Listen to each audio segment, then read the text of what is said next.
Usap-usapan ngayon sa social media ang naging tila makahulugang post ni Kim Chiu matapos ang naging kwento ni Ogie Diaz tungkol sa kanilang kamakailang pagkikita sa backstage ng It's Showtime.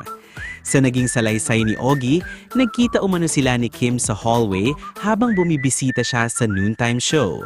Ayon sa kanya, pabirong sinabi umano ni Kim, "Buti naman pinapasok kayo," na sinagot naman niya ng, "Bakit? Bawal ba?"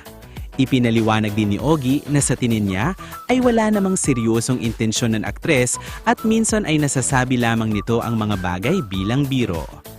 Gayunpaman, muling umingay ang usapin matapos mag-repost si Kim ng isang post mula sa kanyang supporter sa X.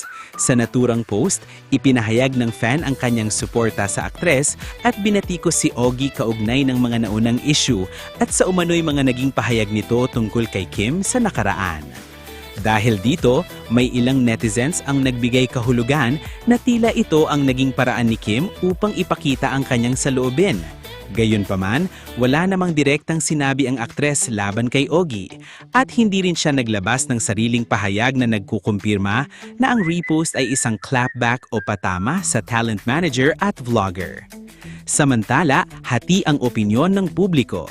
May mga netizens na nagpahayag ng suporta kay Kim at naniniwalang may karapatan siyang ipakita ang appreciation sa kanyang fans. May iba naman na nagsabing mas mainam na hayaan na lamang ang issue upang maiwasan ang karagdagang hindi pagkakaunawaan.